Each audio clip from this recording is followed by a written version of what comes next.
Hello friends, welcome back to my YouTube channel Ravi agent science.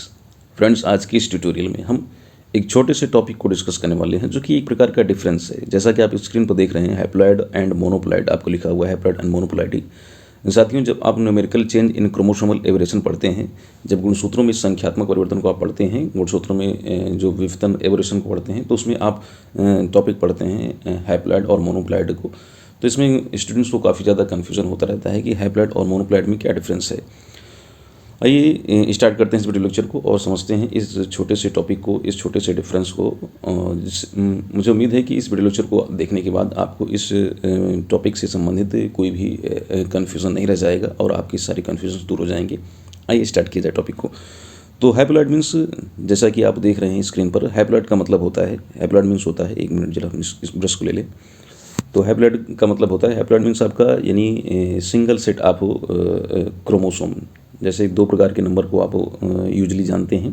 एक होता है आपका somatic number of chromosome. Somatic number का मतलब यानी आपका 2n नंबर, जो इंडिविजुअल की जो सोमेटिक सेल्स में जब 2n नंबर होते हैं तो उसे डिप्लॉइड कहा जाता है।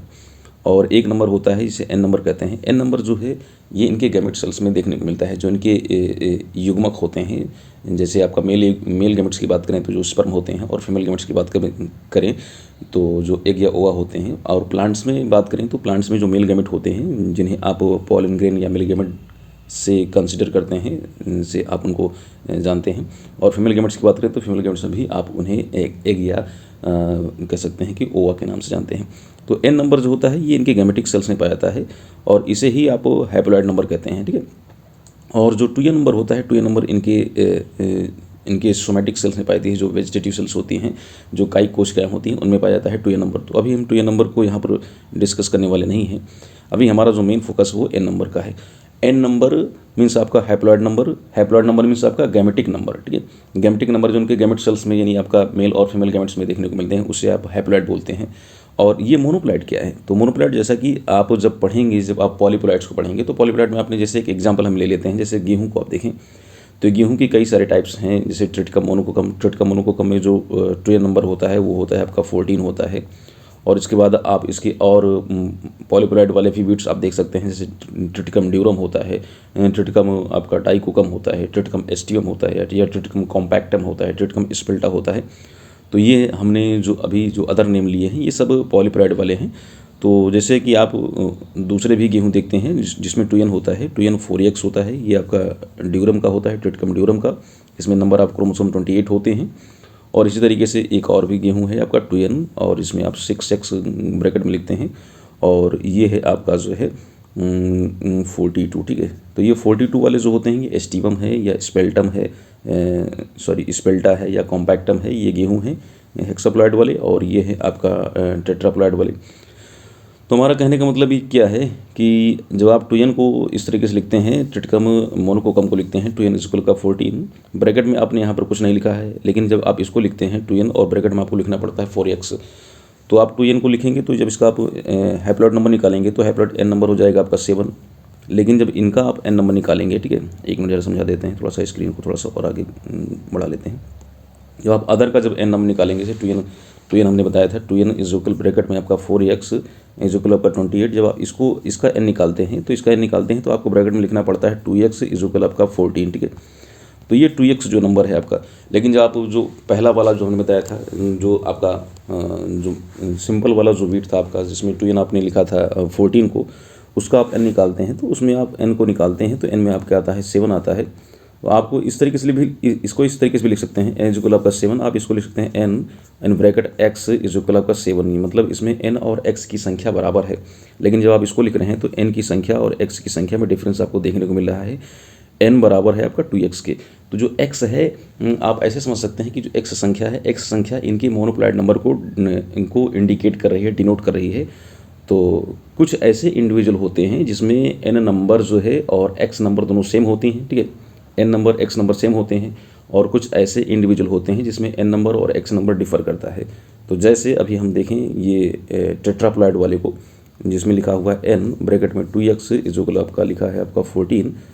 तो जो n नंबर है ये तो हैप्लॉइड नंबर है, ठीक है, इसमें n नंबर ही हैप्लॉइड नंबर है। लेकिन जो 2x नंबर है, 2x नंबर ये इनका मोनोप्लॉइड नंबर है।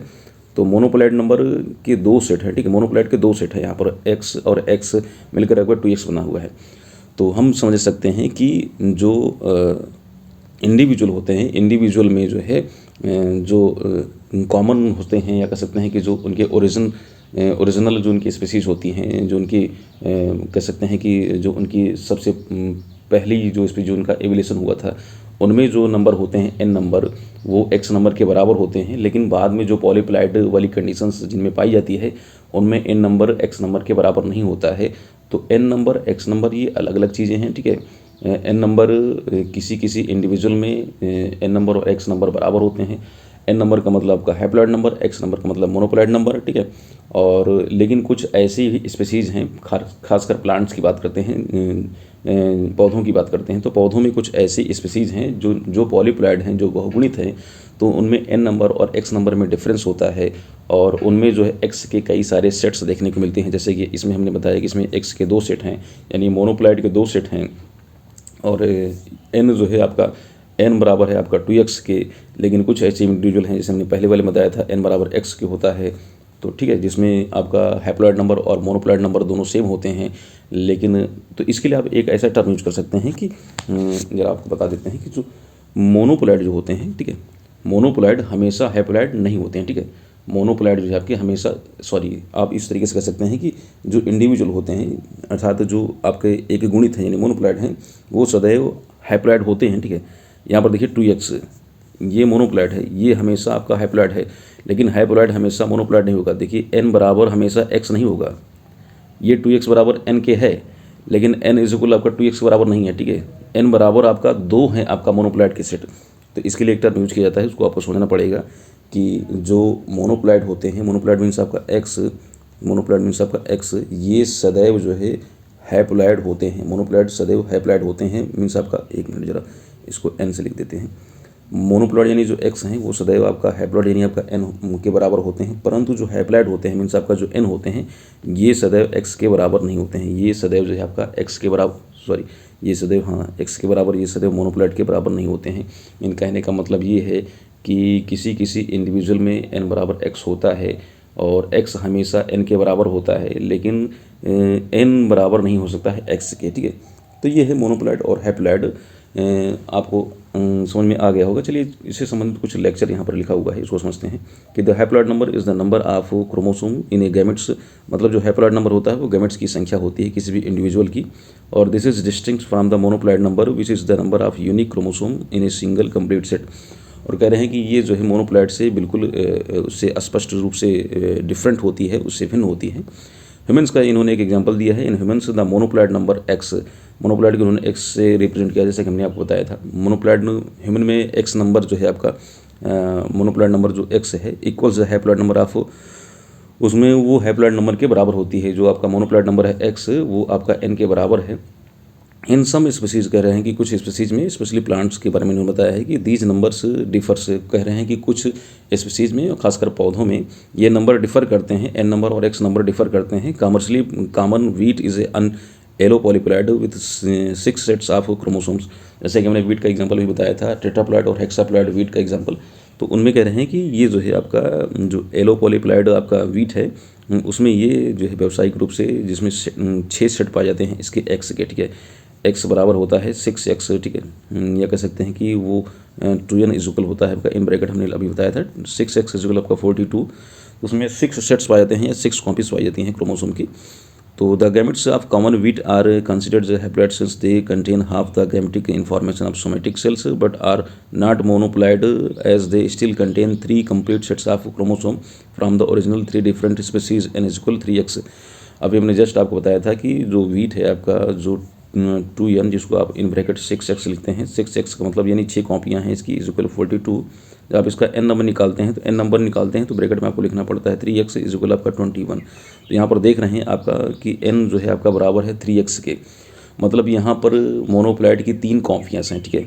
तो मोनोप्लॉइड की 3 कॉपियाँ हैं, तो n इज़ नॉट इक्वल बराबर 3x। n जो है 3x के बराबर नहीं है, ठीक है। 3x के बराबर कैसे हो सकता है? यहाँ पर n जो है आपका n मीन्स आपका यहाँ पर 1 है, और 3x मतलब x की वहाँ पर 3 कॉपीज़ हैं। तो कुछ ऐसी पॉलीपोलैड जो स्पीसीज़ होती हैं जिनमें n जो है x के बराबर नहीं होता है, और जो कॉमन आपकी स्पीसीज़ हैं, जो बेसिक स्पीसीज़ हैं, उनमें n x के बराबर होता है। तो अभी जैसे हमने बताया कि जो मोनोप्लैड होते हैं वो हमेशा हैप्लॉइड के बराबर हो सकते हैं, लेकिन जो हैप्लॉइड होते हैं यानी जो आपका जो n नंबर होते हैं वो हमेशा जो है आपका x के बराबर नहीं हो सकते हैं। बस आपको इतना ही समझना था। मुझे उम्मीद है कि ये वीडियो लेक्चर आपको समझ में आया होगा। जल्द ही हम आज ही 2 से 3 वीडियो और अपलोड करेंगे, और उम्मीद है कि आपको वो दोनों वीडियो 2 या 3 वीडियो हम अपलोड करने वाले हैं आज के दिन, वो भी आपको ज़्यादा से ज़्यादा समझ में आएंगे। तो आज की इस वीडियो में इतना ही। जल्द ही नए वीडियो के साथ आपसे मुलाकात करते हैं। तब तक के लिए